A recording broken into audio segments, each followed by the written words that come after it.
Hare Krishna, Krishna Krishna, Hare Hare, Hare Rama, Rama Rama, Hare Hare.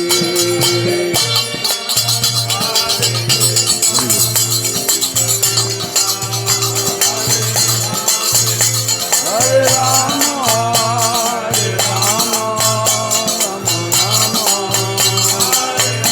Nitai Gaura Hari Bol, Hari Bol, Hari Bol, Hari Bol.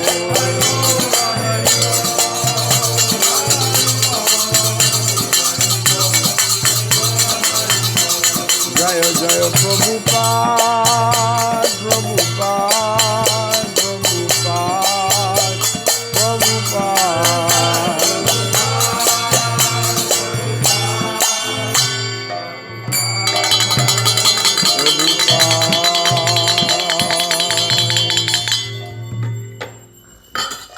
Jai Shri Prabhupada.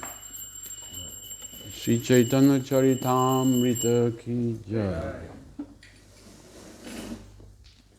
Oh, can you bring my glasses for me? I forget. Oh, let's see.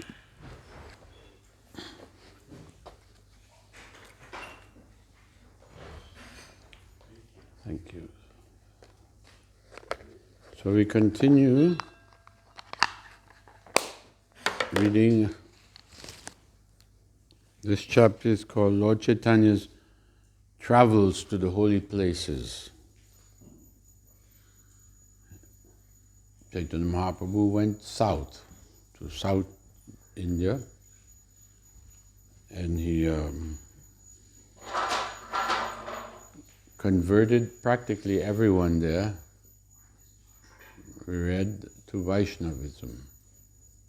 At the time when he went there were three philosophies that were popular. Buddhism was one, Mayavad was another, and Jainism. The Jains were big dead. But when Chaitanya Mahaprabhu alone was walking, dancing, and chanting, we read, it said he was chanting, Krishna, Krishna, Krishna, Krishna, Krishna, Krishna, hey. And people were captivated.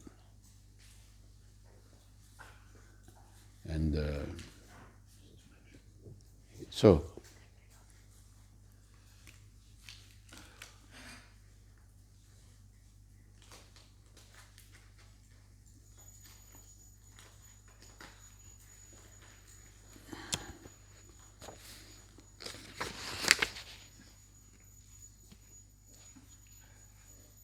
it said here, we read, everywhere Sri Chaitanya Mahaprabhu established the devotional cult. No one could defeat him. So,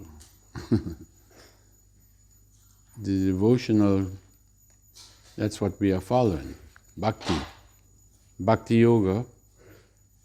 And why? Because Krishna says, this is the only way I can be understood. Not by jnana, not by yoga, not by karma, but by bhakti, by devotion. It is said that Krishna is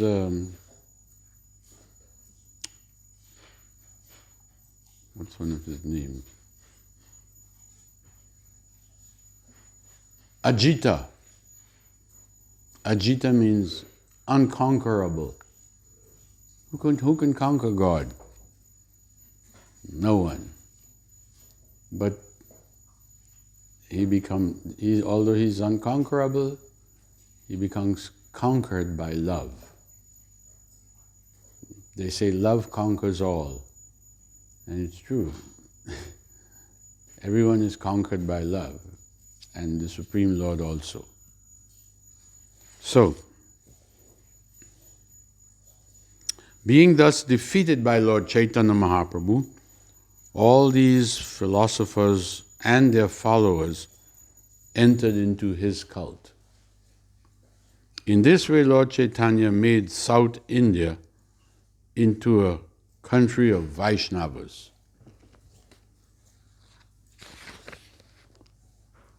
When the non-believers heard of the erudition, scholarship, erudition, when the non-believers heard of the erudition of Chaitanya Mahaprabhu, they came to him with great pride, bringing their disciples with them. These are like gurus, I suppose. One of them was the leader of a Buddhist cult, and he was a very learned scholar. To establish their 9 philosophical conclusions, he came before the Lord and began to speak. Although the Buddhists are unfit for discussion and should not even be seen by Vaishnavas, Chaitanya Mahaprabhu spoke to them just to decrease their false pride. The scriptures of the Buddhist cult are chiefly based on argument and logic, and they contain 9 chief principles. Because Chaitanya Mahaprabhu defeated them in their argument, they could not establish their cult.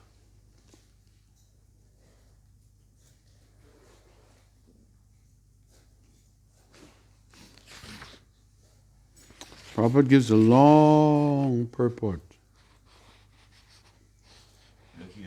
Lucky us. We'll read some of it. Srila Bhaktivinoda Thakur states that according to the Buddhist cult, there are 2 ways of understanding philosophy. One is called Hinayana, and the other is called Mahayana. Along this path, there are 9 principles, which are: 1, that the creation is eternal, and therefore there's no need to accept a creator. They don't believe in God.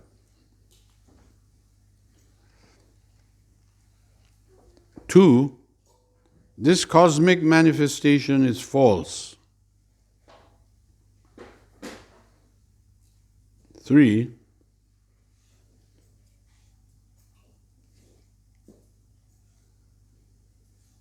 I am, this is in parenthesis, I am is the truth. 4, there is repetition of birth and death. 5, Lord Buddha is the only source of understanding the truth.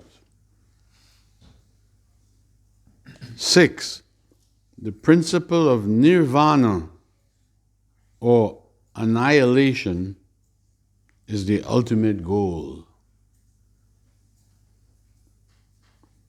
7, the philosophy of Buddha is the only philosophical path. 8, the Vedas are compiled by human beings. And 9, pious activities of showing mercy to others and so on are advised.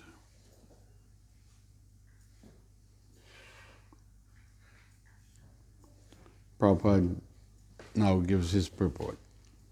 No one can attain the absolute truth just by argument, because one may be very expert in logic, But then another person may be even more expert in the art of argument.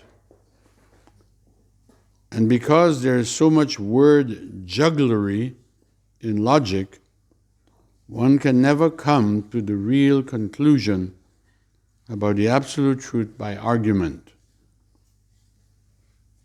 The followers of the Vedic principles understand this.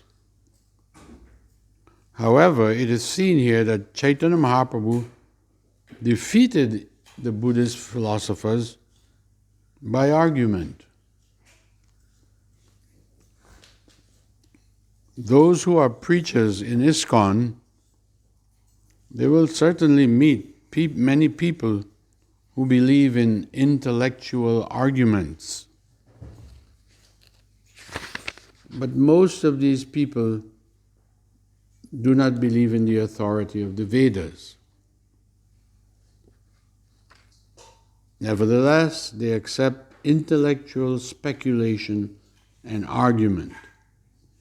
Therefore, the preachers of Krishna consciousness should be prepared to defeat others by argument, just as Sri Chaitanya Mahaprabhu did. In this verse, it is clearly said, Tarke Kandiya Prabhu.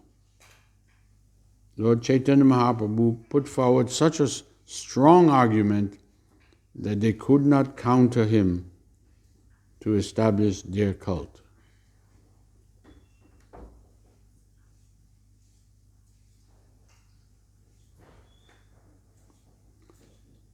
Like I said, it's very long, and Prabhupada tackles each one of their 9 principles and dissolves them.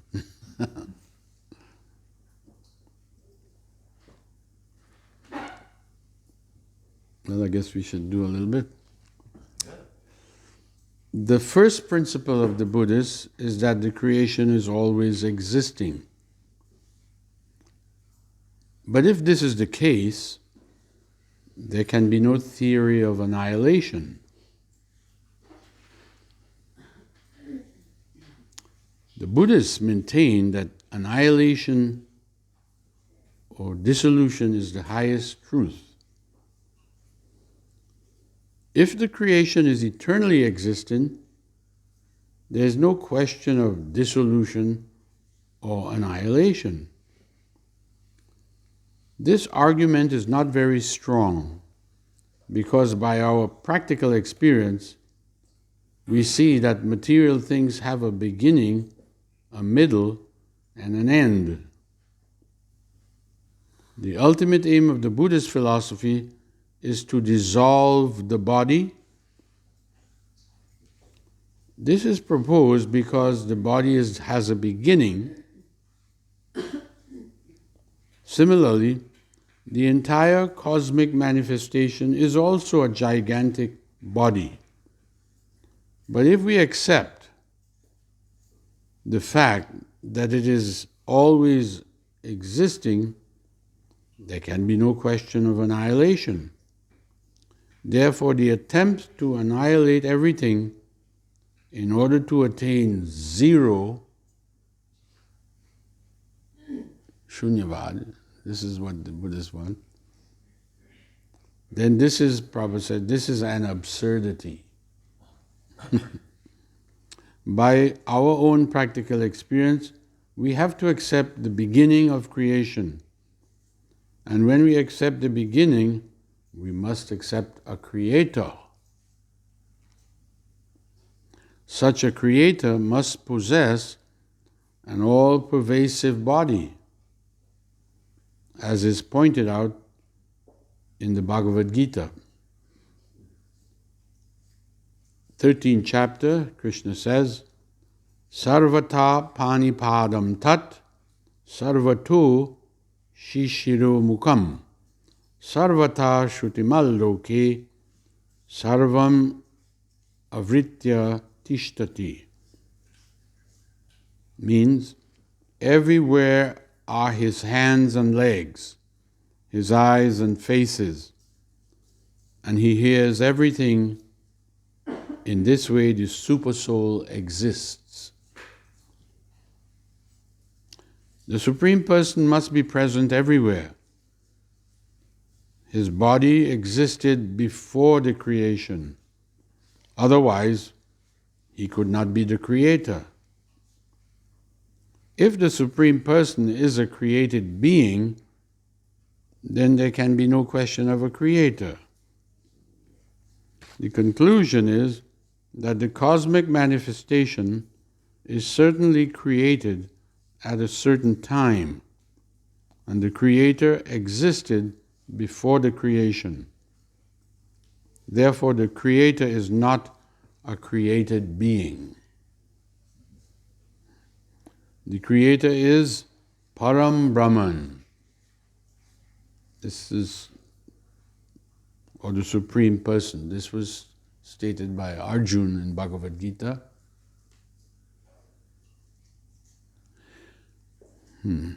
Matter is not only subordinate to spirit, but is actually created on the basis of spirit. When the spirit soul enters the womb of a mother, only then the body is created by material ingredients which are supplied by the mother. Everything is created in the material world, and consequently there must be a creator who is the Supreme Spirit and who is distinct from matter. It is confirmed in the Bhagavad Gita that the material energy is inferior and that the spiritual energy is the living entity. Both inferior and superior energies belong to a Supreme Person. The Buddhists argue that the world is false, but this is not valid. The world is only temporary, but it is not false. As long as we have this body, we must suffer the pleasures and pains of the body, even though we are not the body. We may not take these pleasures and pains very seriously, for they are factual, but they are factual nonetheless. So we cannot say that they are false. If the bodily pains and pleasures are false, then the creation would also be false. And consequently, no one would take very much interest in it. The conclusion is that the material creation is not false or imaginary, but it is temporary.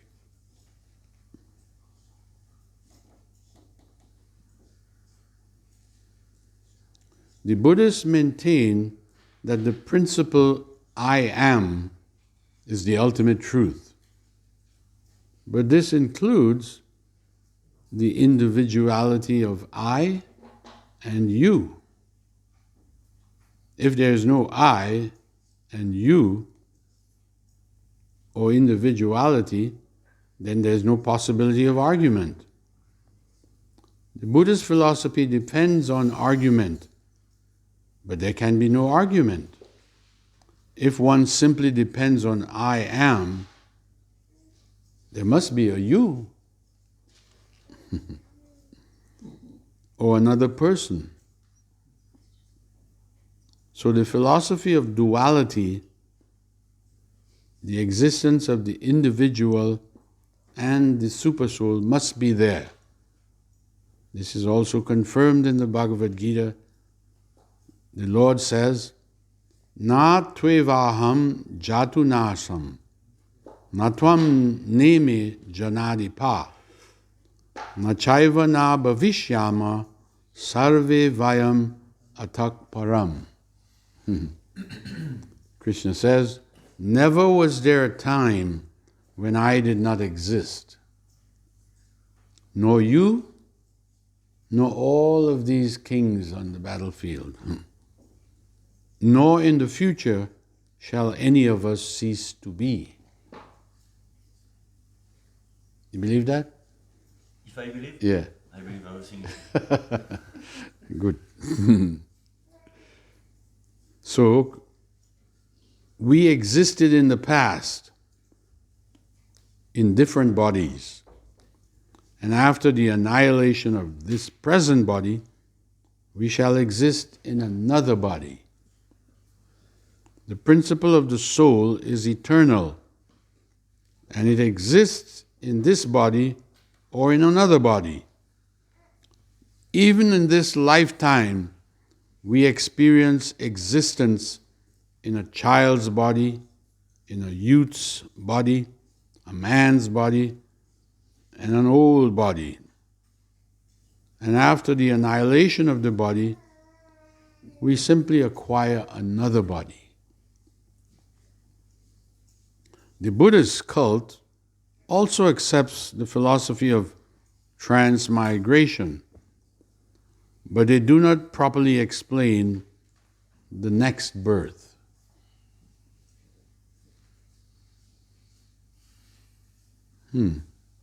There are 8,400,000 species of life, and our next birth may be in any one of them. Therefore, this human body is not guaranteed.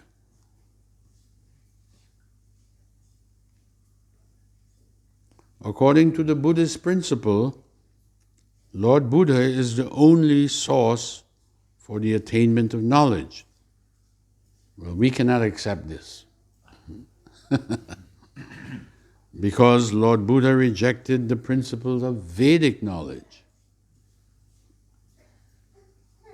One must accept a principle of standard knowledge because one cannot attain the absolute truth simply by intellectual speculation. If everyone is an authority, or if everyone accepts his own intelligence as the ultimate criterion, or as is presently fashionable, right? Everyone thinks what I think, what my opinion, that is the truth, that is ultimate. Yes.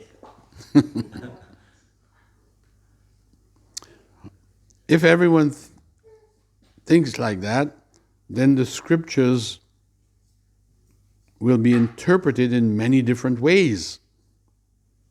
And everyone will claim his own philosophy as supreme.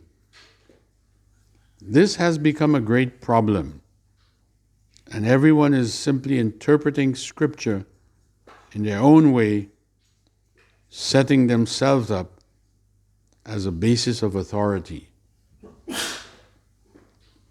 They say, there's a common saying in India, Jato mat, tato pat.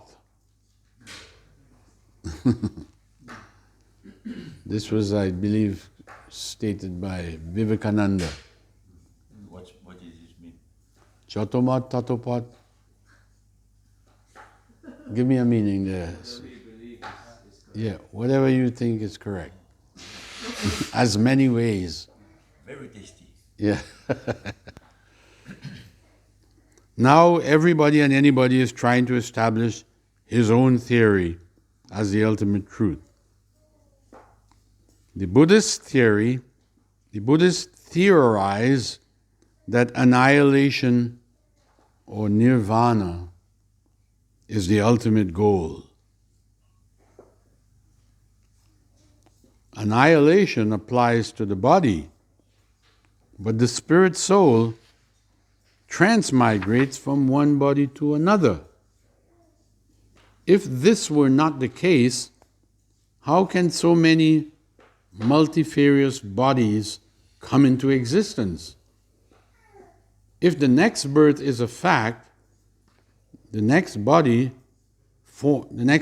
form is also a fact. And as soon as we accept a material body, we must accept the fact that that body will be annihilated. and that we will have to accept another body. And if all material bodies are doomed to annihilation, then we must obtain a non-material body or a spiritual body if we wish the next birth to be anything but false. How the spiritual body is attained is explained in Bhagavad Gita.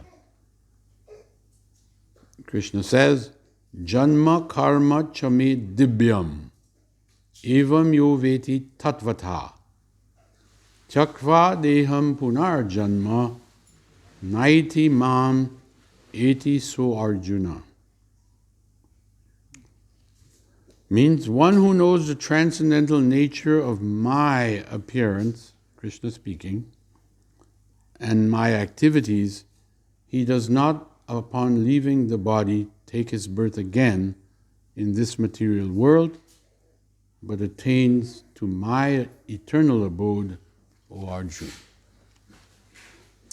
So this is the highest perfection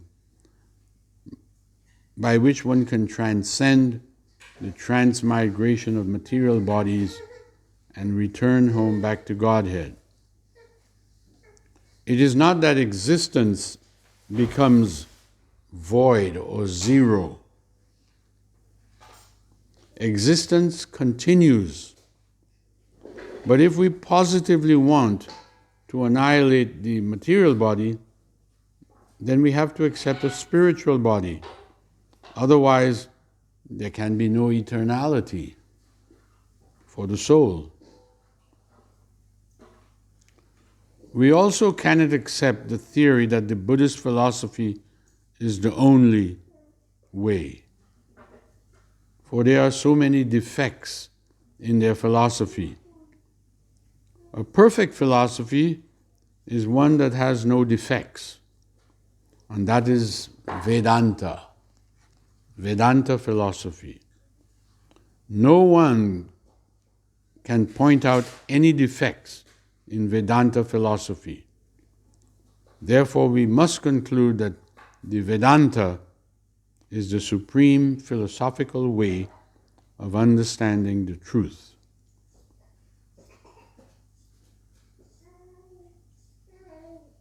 According to the Buddhist cult, the Vedas are compiled by ordinary human beings. That's one of their beliefs. But if this were the case, they would not be authoritative. If the Vedas are compiled by an ordinary human being, they cannot be accepted as authority. Why? Because we saw defect on it. Yes, we have, all ordinary human beings has 4 defects. They make mistakes, they're subject to illusion, cheating propensity. Cheat others. That is under the cheating propensity. What's the 4th one? Mistakes, we said. Imperfect senses. They have imperfect senses. So if the Vedas are created by an imperfect being, how can we can't accept it as evidence.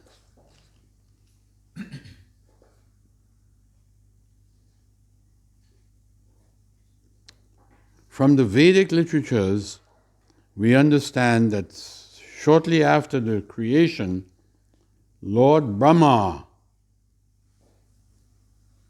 was instructed in the Vedas. It is not that the Vedas were created by Brahma.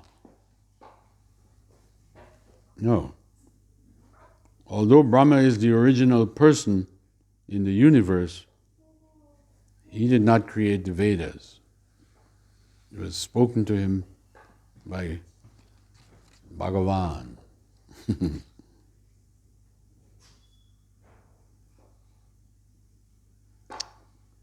However, so if he is acknowledged as the first created being, wherefrom did Vedic knowledge come to him? Obviously, the Vedas did not come from an ordinary person born in this material world. According to Srimad Bhagavatam, Tene Brahma Rida Ya Adi Kavaye. After the creation, the Supreme Person imparted Vedic knowledge within the heart of Brahma. There was no other person in the beginning of the creation except Brahma. Yet he did not compile the Vedas. Therefore, the conclusion is that the Vedas were not compiled by any created being. Vedic knowledge was given by the Supreme Personality of Godhead, who created the material world. This is also accepted by Shankaracharya, who propounds the Mayavad philosophy. So even he accepts that. Although Shankaracharya was not a Vaishnava, but he accepts.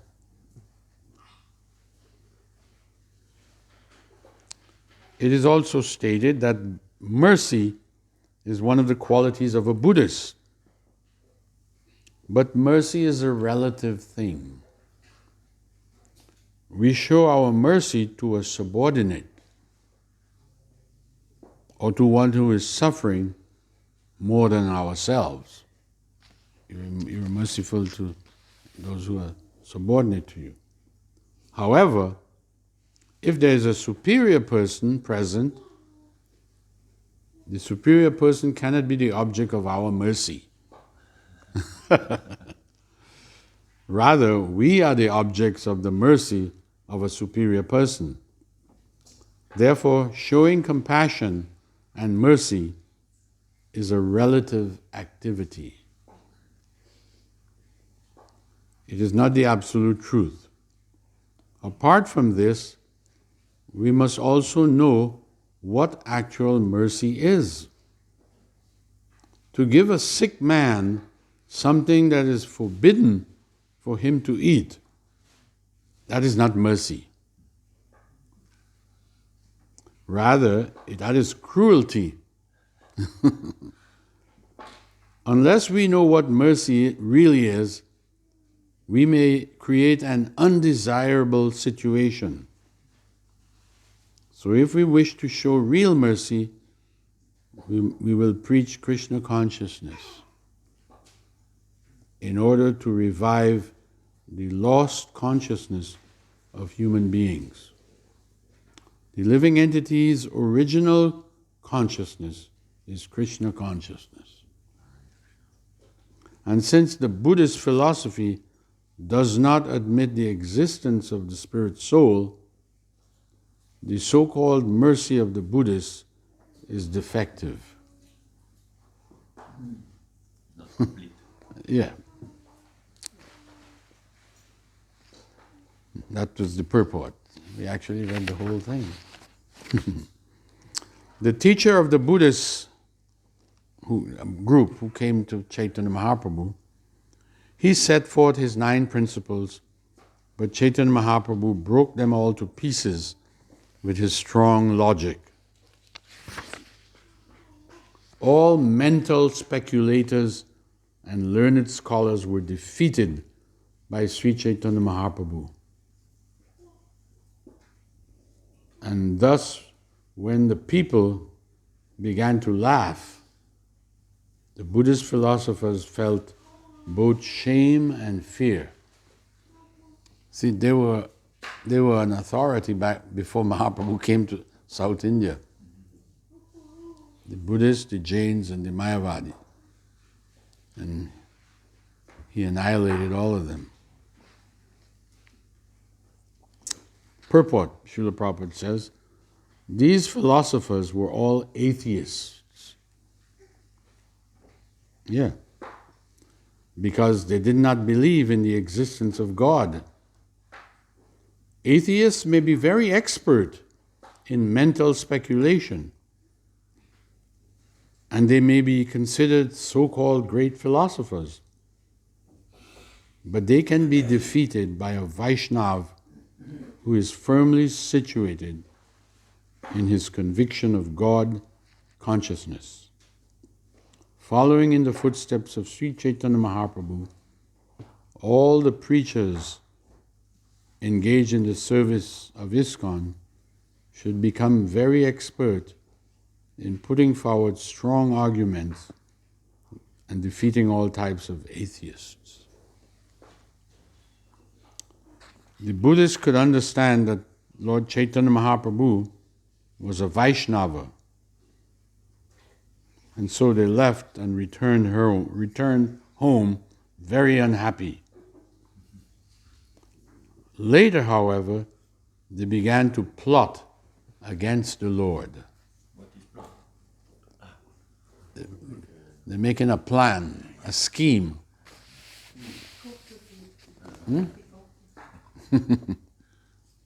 Having made their plot, the Buddhists brought a plate of untouchable food before Chaitanya Mahaprabhu and told him it was Mahaprasadam. You will hear.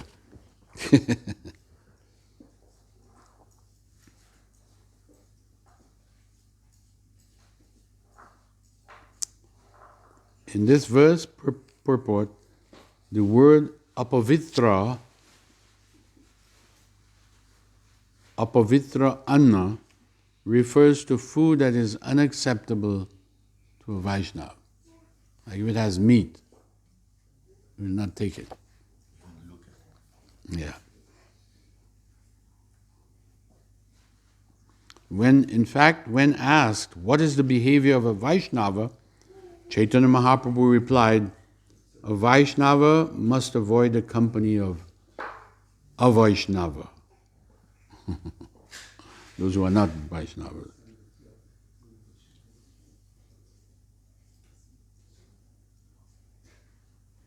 A Vaishnava must be very strict in this respect and should not cooperate with Avaishnavas. If an Avaishnava offers food in the name of Mahaprasad, that should not be accepted. Such food cannot be prasad because they don't offer anything to the Lord. They don't believe in God.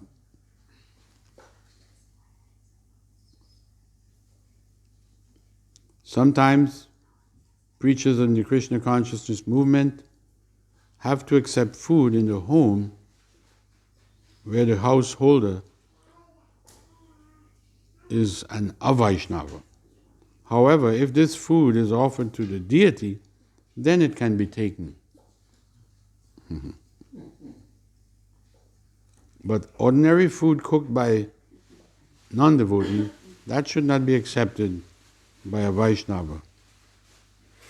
If the non-devotee cooks food without fault, then the devotee can offer it to the Lord. Then it can be accepted as Mahaprasadam.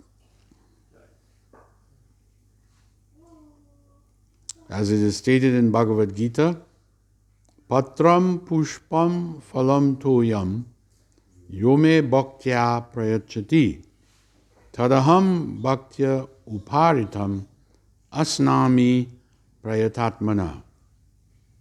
9th chapter, Krishna says, if one offers me with love and devotion a leaf, a flower, some fruit or water, I will accept it.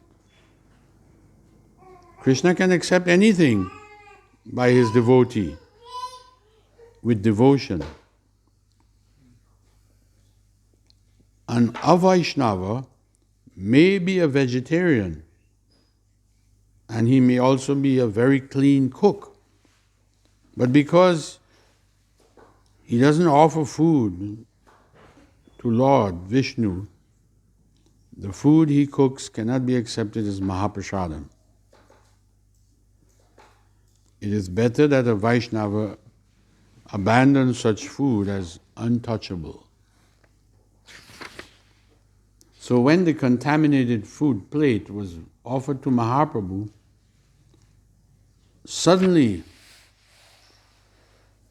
a very large bird probably an eagle. A very large bird suddenly appeared on the spot, picked up that plate of food in its beak, and flew away. Indeed, the untouchable food fell upon the Buddhists, and the large bird dropped the plate, a metal plate, right on the head of the chief Buddhist. When it fell on the Buddhist, on his head, it made a big sound because the plate was made of metal. And when the edge of the plate hit the head of the teacher of the Buddhist, it cut him, and the teacher immediately fell to the ground unconscious. When the teacher fell unconscious, his Buddhist disciples began to cry, and they ran to the feet of Lord Chaitanya Mahaprabhu for shelter. They all prayed to Lord Chaitanya Mahaprabhu, addressing him as the Supreme Personality of Godhead, saying, "Sir, please excuse our offense. Please have mercy upon us and bring back our spiritual master to life." When the spiritual master of the Buddhists got up, he began to chant the holy name of Krishna. And he submitted to Lord Chaitanya Mahaprabhu. All the people who were gathered around were simply astonished. No one expected to see these Buddhists, become converted. Chaitanya Mahaprabhu is the son of Sachi Devi. And suddenly he disappeared from everyone's sight. While he's there with all the Buddhists, he just disappeared. It was impossible for anyone to find him.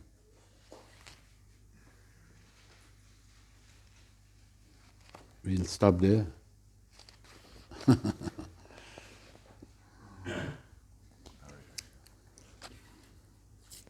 And next time we continue.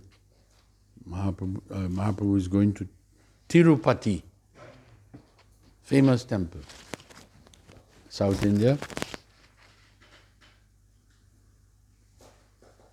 The Buddhists say they don't accept the Vedas. Right. They accept Buddha. Yeah. So they still accept authority. Different authority. Yeah. So because Buddha, you see, Buddha decried the Vedas. Yeah. When Lord Buddha, the Vaishnavas know that Lord Buddha is avatar. So we respect Lord Buddha, but we don't accept his philosophy. Because one who doesn't accept the Vedas is considered a Pashandi, atheist. So Lord Buddha, he came for a purpose. He actually knows what the Veda is because he's avatar. He's in the Veda also. He's in the Veda also. Yeah. But so the Vaishnavas, they know this. But the Buddhists don't know this. But he came at a time when the followers of the Vedas were distorting the Vedas. They were eating meat and killing animals. And out of compassion, Lord Buddha is described by, what's his name? Who wrote the song? Jayadev Goswami. As he calls him, compassionate heart. Out of compassion for the poor animals, he came. And he wanted to stop it. So he began to, and because he was so beautiful, he had the opulences, it's very beautiful, saintly character, people were attracted to him. And he began to preach this ahimsa, non-violence. And the people began to say, why are you telling us not to do this? This is allowed in the Vedas. Animal slaughter, killing is allowed in the Vedas, but it's for a specific purpose. But they were distorting it, misusing it. So when they told Lord Buddha that, he says, I don't care for your Vedas. Just follow me, listen to what I say. Forget the Vedas. And as a result, Lord Buddha spread Buddhism all over India because of one emperor, Ashoka. He became disciple of Buddha. And because he's the emperor, the whole kingdom, everybody follows. But at least because of Lord Buddha's appearance, meat eating stopped in India. Killing animals was stopped. But the problem was the Vedas, they're not following the Vedas. Therefore, Buddhism had to be driven out. Shankaracharya came. This is all the arrangement of the Supreme Lord. Step by step. Yeah. Shankaracharya is actually an incarnation of Lord Shiva, who is the best Vaishnava. So he came, and because the Buddhist philosophy their philosophy is very similar to Mayavad philosophy. The Buddhists say, there is no God, but the Mayavadis say, yes, there is God, but he has no form. So the people who are following Buddhism, they could accept that. It was a ploy, a trick. So Shankaracharya was able to drive Buddhism out of India. And Buddhism took shelter in places like China and Japan and other places. But it was driven out of India. Great history. But now that Mayavad the Vedas were reinstituted in India, the Vedas were instituted, but with this Mayavad tinge. So then there was need to get rid of Mayavad. And Chaitanya Mahaprabhu came for that. So also I can relate with some people like Buddhism or atheism. They are very kind, they don't disturb people. Yeah, there's nice things about them. So if I can hear what you say, I'm not supposed to even talk to them or even look at them. That's Krishnadas Kaviraj, his bhav. My point is that I saw some Vaishnava we still try to follow the rule, and they are making a lot of disturbance, shouting people. Yeah, no. Inconvenient to relate with them. So what should I do?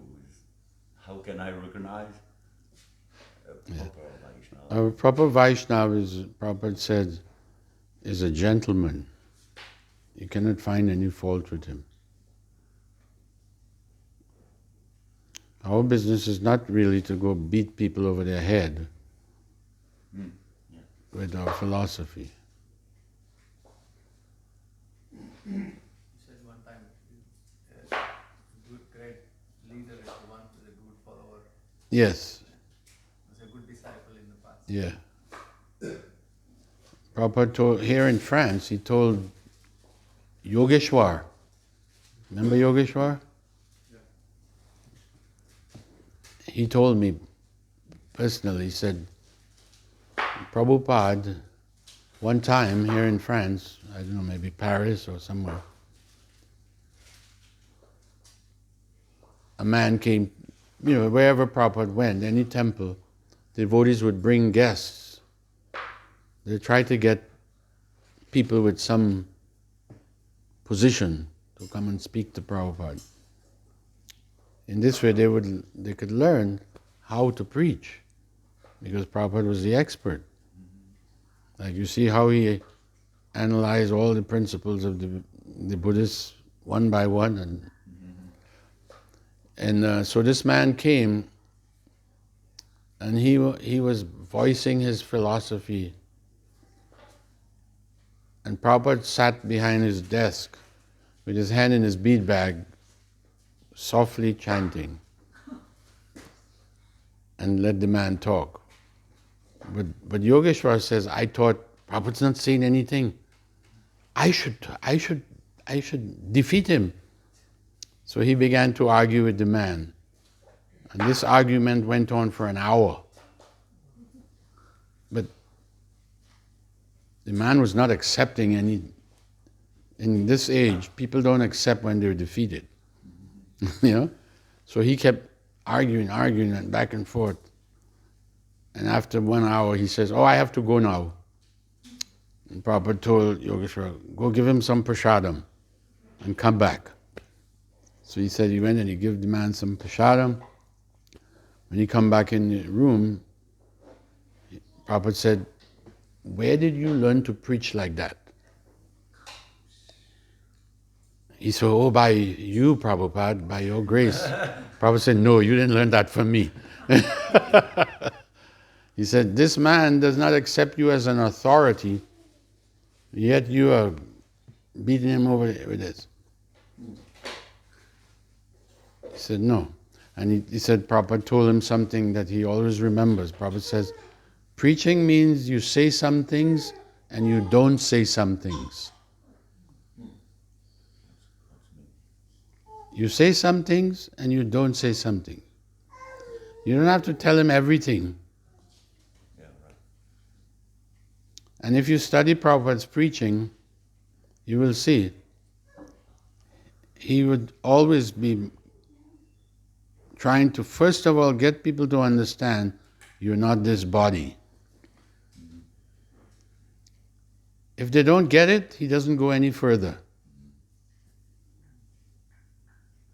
Sometimes they would say, can we go talk something higher? He said, no, first get this lower point, then we can go higher. So Prabhupada was definitely expert.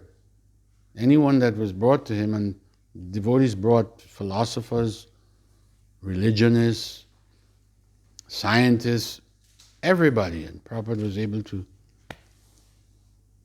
defeat them, show them the superiority of Vaishnavism. But it wasn't in an argumentative way,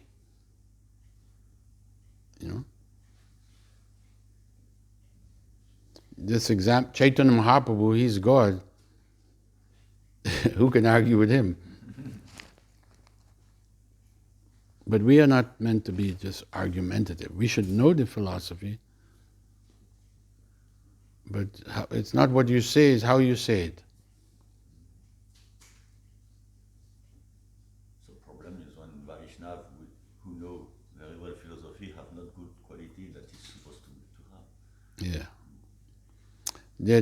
About Haridas Thakur, there's a nice state Mahaprabhu said, some people, some devotees, they behave nicely but they don't preach.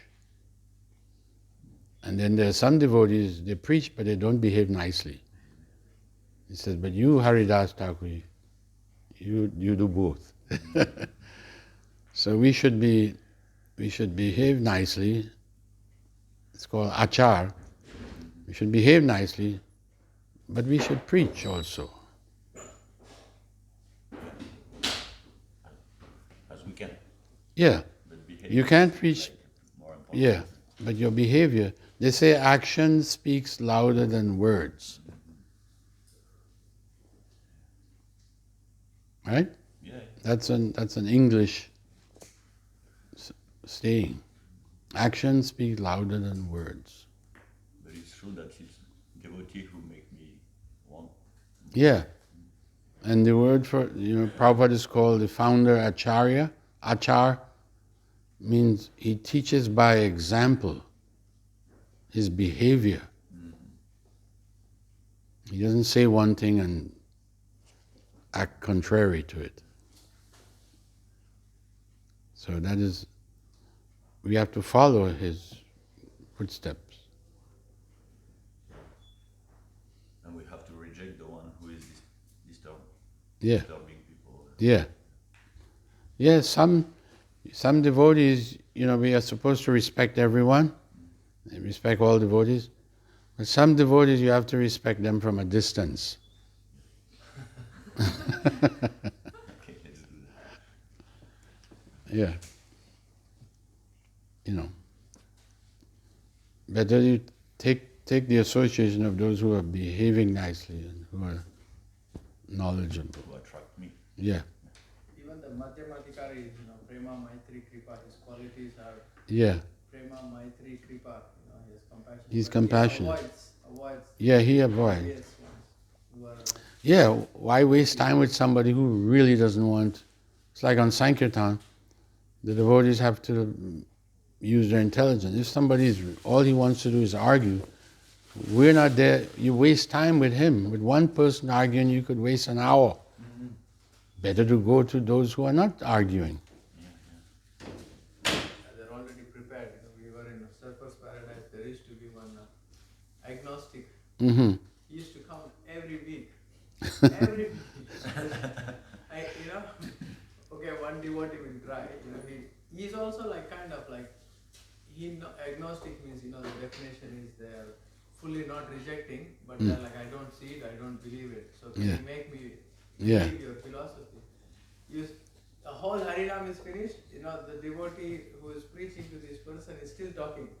3 hours, Every week different devotee. But all the devotees come to conclusion, we're not going to go anywhere, Yeah. We avoid this person, I'll tell you one nice little story. One of Prabhupada's godbrothers, what's his name? Dr. Kapoor. He told some of my godbrothers, they met him, how he became a devotee. He says he was Mayavad. He was following Mayavad. He was a scholar. And he met one of Bhaktisiddhanta sannyasis. And the sannyasi tried to see if he can argue and see if he can convince him, but he couldn't. This fellow was too good. So then the sannyasi said, look, I cannot convince you, but my Guru Maharaj can convince you. Why don't you come and talk with him? So he agreed to come. So when he came to the temple, the sannyasi went and told Bhaktisiddhanta about this fella. He's a Mayavad. But he's a gentleman. He's behaving nice, but I can't convince him. But he agreed to come and hear you. So it was arranged, he went in a room with Bhaktisiddhanta, alone.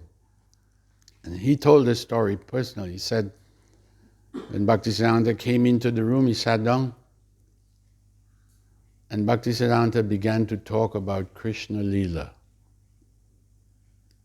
He just talked about Krishna. He didn't give the fella a chance to say anything.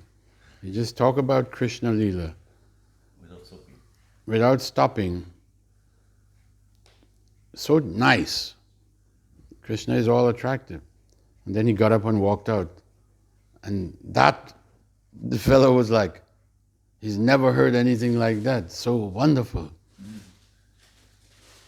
So he left and he came back and he says he wants to join. So when he came back, Bhaktisiddhanta told the devotees he should travel with me when I go preaching. And every time they went preaching engagements, he would listen intensely, he'd listen really with attention to Bhaktisiddhanta.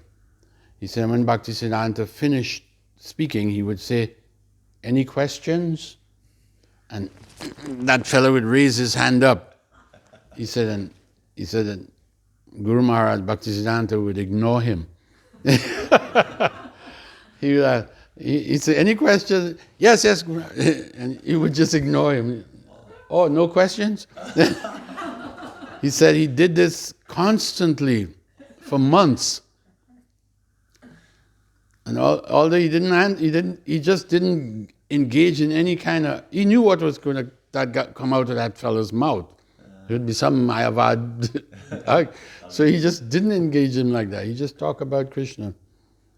And he wouldn't let him ask a question. He said, but he realized later on, after he got initiated, he went out on a preaching engagement. And there was a Raj of, I forget what state in India. There were still many Rajas around. And this Raj had a Mayavadi guru. And this disciple now of Bhaktisiddhanta, he's converted. He said he got to see how much he had learned just by hearing from Bhaktisiddhanta. Because as he sat there and this Mayavadi guru began to voice his philosophy, he would raise his hand and argue against him and defeat him. Because he knew all the Mayavadi arguments. And the guru, this Mayavadi guru began to get agitated. And who's this upstart, And the king, that was the king's guru. So the king, he was also disturbed. And the soldiers of the king were standing by, they put their hands on their sword. And they were like slowly pulling it out. And the devotee, he said, I realized I could defeat him, but I'll lose my head. So he stopped. But he said he realized Bhaktisiddhanta had put so much in him that he could see the shortcomings of Mayavad philosophy when he was previously a staunch Mayavadi. So this fruit of Krishna blossom. Yeah, just hearing Krishna Leela charmed him and, made him become a devotee.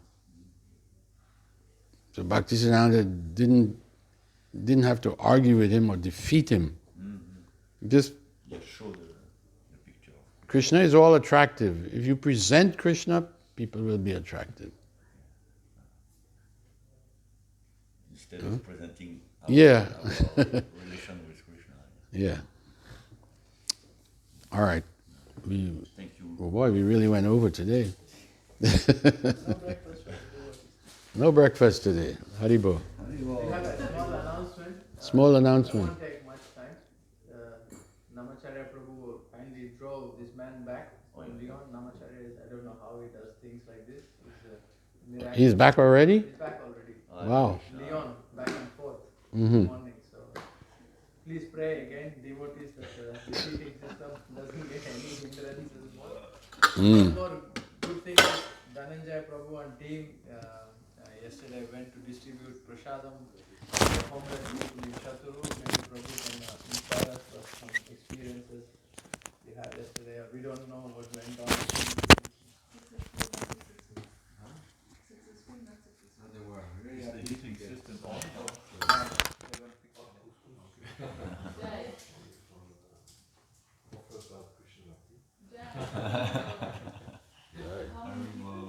There were 21%.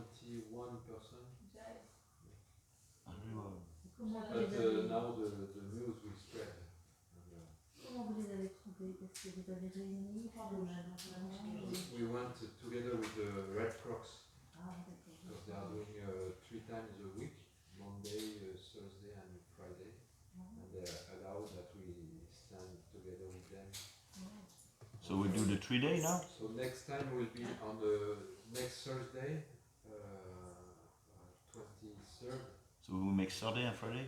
No, We make Friday normally, but next time will be Thursday the 23rd and Thursday the 30th. We change. Yeah. Because of Christmas. Because they are not doing on the 24th and on the 30th. Yeah. People are not eating every day this week. No. Once a week. No, but there are other, there are like les restaurants du cœur, les restaurants du cœur qui distribuent dans la journée et puis ce qu'on populaire, c'est la forme. Hare Krishna. Et puis l'association Govinda. Jai. Hari Hari. Bhakti. Yeah. Bhakti. Devotees, anyone would like to participate or go can see Pani Bhushan Prabhu because we need drivers, we need cooks, we need helpers. So We need Pani money. Bhushan Prabhu is very enthusiastic. Let's support him and let's make this long lasting and good one. Hari Hari Hari. Agnideva Prabhu ki. Jai. Chaitanya Charitam. You see, the argument aspect of the philosophies, you see, it's like that back then was the biggest sport, right? They were arguing. But when they sit, they were all with the open mind. Nowadays, the argument is like, they throw anything at you. And even if you defeat them, they just say, Exactly. well, I still think. Yeah, They exactly. don't. Back then, they were Previously, when somebody was defeated, they would become disciples, accept the philosophy, and it's not that they're there to just to say that I am better than you. It's not that. All it was, okay, you have something better to offer, I will accept it. Today, people don't. Even if you can defeat them soundly, and they'll still want. They'll still cling to the. Even though they know that what you're saying is better, but according to me, Yeah. Therefore, there's no point arguing with them. Once you determine who you are, I used to meet people like that, and I would tell them, I said, I can see you just like to hear yourself talk.